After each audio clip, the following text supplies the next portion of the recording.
How are you doing today, Mr. Daniels? I'm good, Chuck. Thanks for having me on, my friend. Oh, it is an honor. Uh, so, how's the weather up your way? Is it a little bit rainy like it is down here in Dalton today? Well, I am actually in Florida right now as I'm talking to you. We're doing a show down here today, and I'm in St. Petersburg, Florida. It's absolutely beautiful. It's about 77 degrees and sun shining, and we're playing an outdoor show tonight. So Where, where, everything's wonderful. where are y'all playing at in St. Petersburg? It's an outdoor thing. It's actually a bike rally. It's part of a bike rally that they do. I think they do it probably down here every year, and Is it we're going to put a concert on for them about 9 o'clock tonight. okay? So that's the one that's actually downtown. I actually used to live in St. Petersburg Uh huh. back in Well, they should. 2017, so I pretty much know that area down there pretty well. I don't really know. I don't know it well, so I don't really know right where we are as far as the city's concerned and all. But suffice it to say, somewhere in St. Pete.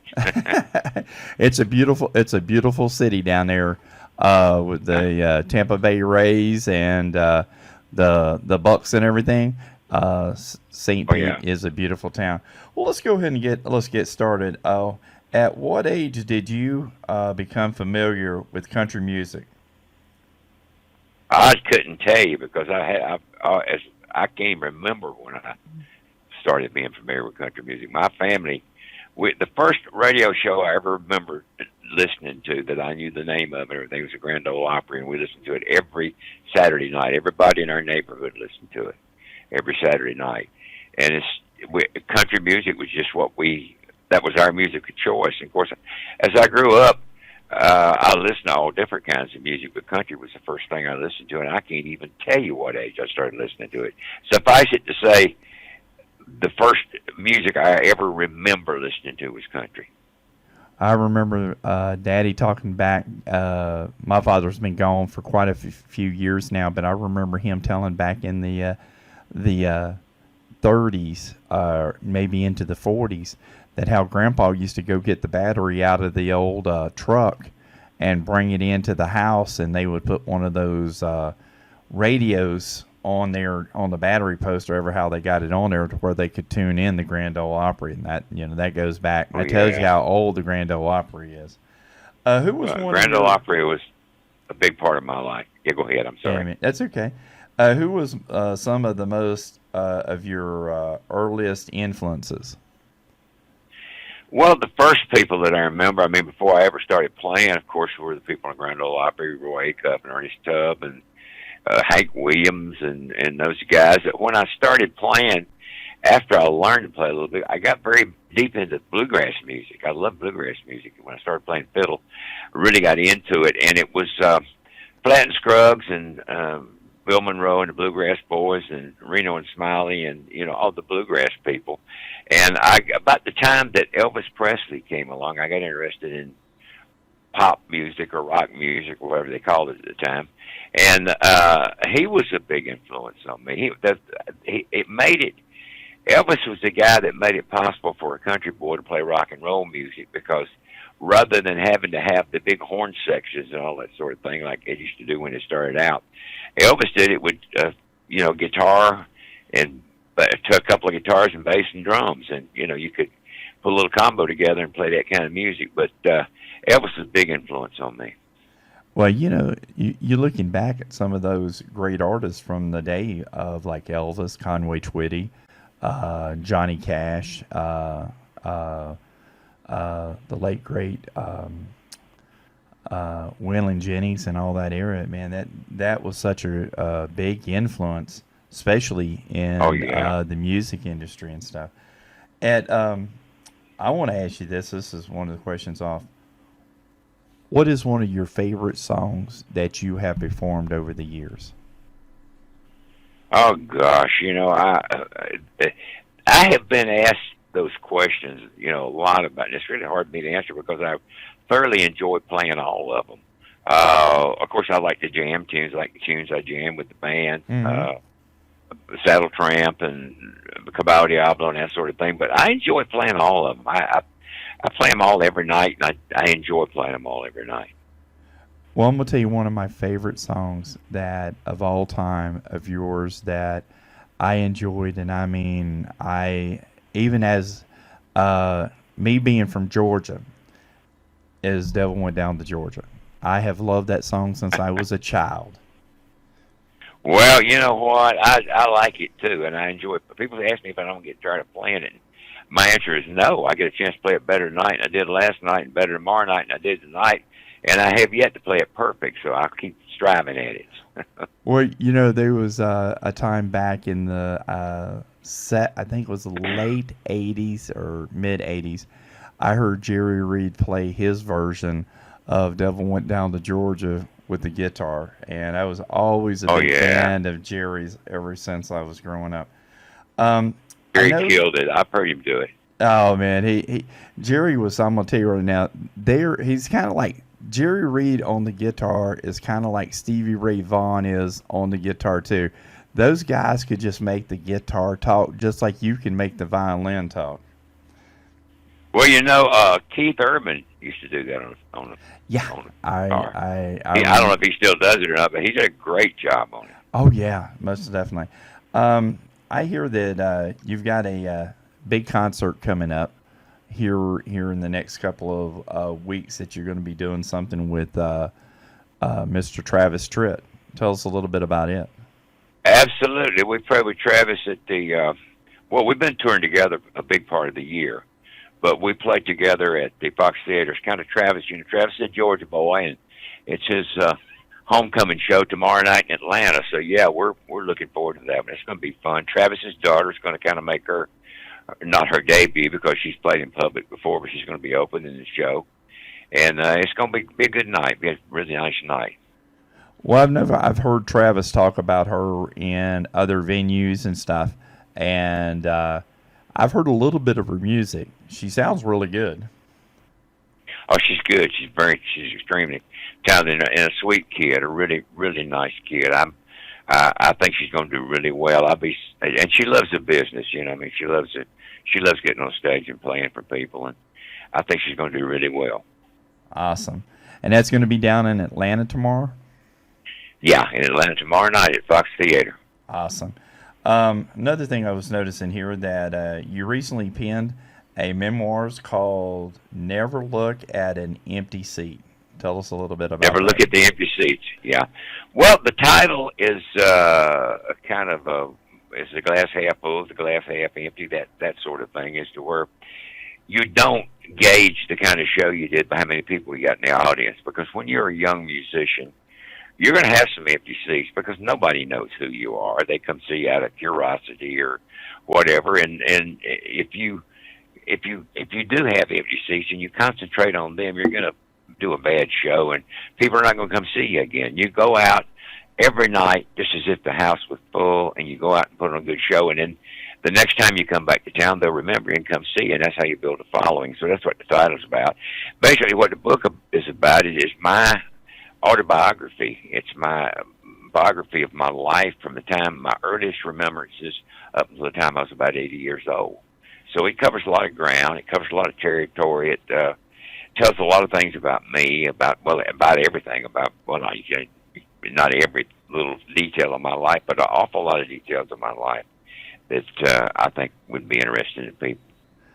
Well, growing up, my father used to listen to a radio station out of Cincinnati, and I remember when y'all used to do those.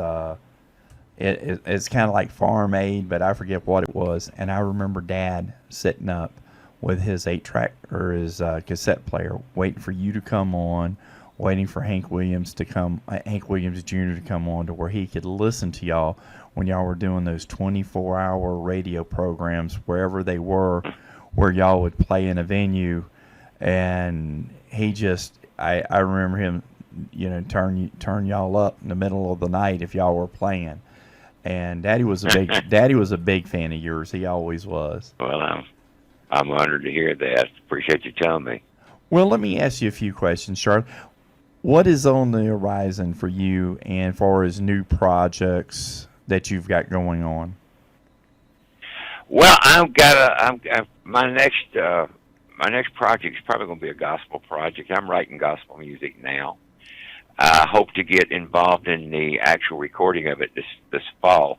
I take off from about the middle of December. I said this fall, I mean this spring. Mhm. I take off from the middle of December up until about the first part of or middle of March. And when I get back off on vacation, I will probably start the recording process. But it's going to be a gospel album. Well, there's a lot of people that don't know that I've been noticing that you have been popping up on the Christian country stuff here recently, and a lot of your heart has been going towards Christian country music. And I've been following you for quite a while, and I know that you've been following that way. And we are a Christian-based radio station with the WOTG radio network based out of Dalton, Georgia. And hey, it would be an honor to have some of your music where we could play it over here on our station when you get it done. Well, we would love for you to have it. We'll just have to see that you get it. I don't know exactly what the release day is going to be on. It's going to be we had intended to do it this year before I went on vacation, but I kind of just literally ran out of time, and I'm pretty fussy about my gospel projects. I want them to be good, and I don't want to have to rush into it and not do the job I want to do. So I decided to wait until we got back off vacation to do it. But hopefully we'll get it done in the spring, and I don't know exactly when we'll release it, but hopefully pretty early next year. I'm looking to get a release. You know, when you some of the great moments of going back into your career, who was some of the famous artists that you played with? Well, when I was doing studio work, I worked with Bob Dylan and Ringo Starr and Al Cooper, Leonard Cohen, and gosh, I don't remember right offhand, but and then when I started playing, of course, playing shows with people. I mean, like I played with everybody from the Oak Ridge Boys to the Rolling Stones. I mean, we played with over the last 46 years, I guess it'd be now, something like that.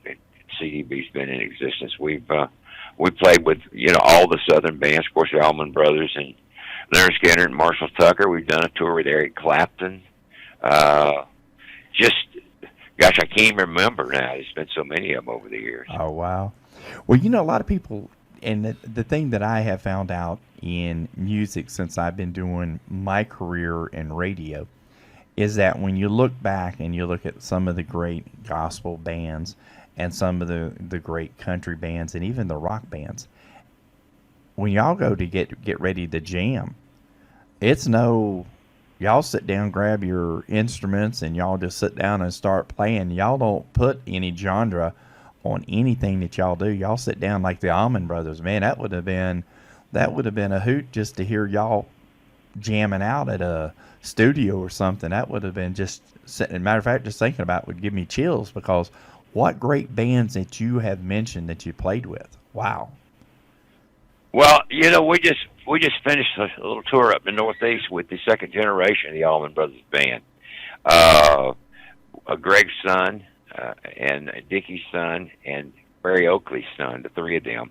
They call themselves the Allman Betts Band, and they're really a hot little band. People gonna be hearing a lot from them. And we did New York City and some dates up in the Yankee Land, and it was they are really enjoyable to listen to. I mean, if you like the Allman Brothers, you're gonna love these kids. So Southern music is alive and well and in good hands. Well, it's how we make sure that the torch is passed from one generation to another of the way this is going. I want to ask you one personal question. What was one of the best arenas that you ever played in from the 70s to now? What would have been one of the best arenas that you played in? One of the places that I tend to remember a lot is Red Rocks in Denver. It's actually an outdoor arena, but it's built in it's built in I could not say a canyon, but it's a place with it's really got a bunch of big red rocks around. It's absolutely beautiful. Wow. And I played the Albert Hall with Leonard Cohen, and I played Carnegie Hall. But if I had to pick one that was probably the most beautiful I ever played, it would probably be Red Rocks. Wow. I got a good friend by the name of Marty Smith. He runs he's a good partner. He runs Heaven's Country Radio Network there out of Durango, Colorado. And I've heard him and read from at the Red Outpost about how the valleys in Colorado just brings out the country music when they play it in those certain venues. Well, Mr. Charlie, I don't want to take up a whole lot of time. I know that you're on tour and you're getting ready to do your gig for tonight. How can our fans here on the WOTG Radio Network, if they're looking to get a hold of some of your music, and especially your book, how do we get that? Well, it should be available, the books and the music, wherever music's sold. But if you have any problems finding anything at all, if you'll go to our website, just charliedaniels.com, there we got it's all there. Everything's there. The books, the records, the stories, the news, my soapbox column, everything is right there. Wow. And that website is the charliedaniels.com, is that correct? Yeah, charliedaniels.com, and you'll find it's our official website. Well, I wish you the best of luck down there in St. Pete with all that warm weather. I mean, we're up here in probably about the mid-60s right now as it's topping the top of the hour of noon. And it's been an honor and a privilege to have you on our radio program. I wish you the best of luck with Travis Tritt tomorrow night down there. And I was a big fan of Travis for many, many years when he did his stuff down there in Atlanta. And a lot of the great groups that he has played with, and I guarantee it's probably going to be a great show. So if you're in the Atlanta area tomorrow night, look up Mr. Charlie Daniels and the Travis Tritt group. And again, Charlie, it's been a great, great honor. Ever since I was a child, been listening to your music, and a lot of great tunes. You're a very patriotic man. I do know that, and we thank you for many, many years of great music and more to come. Well, I thank you very much. It's been great talking to you, Chuck. You take care of yourself now. You too. God bless. God bless. Talk to you soon, Bye-bye. Charlie. Bye-bye.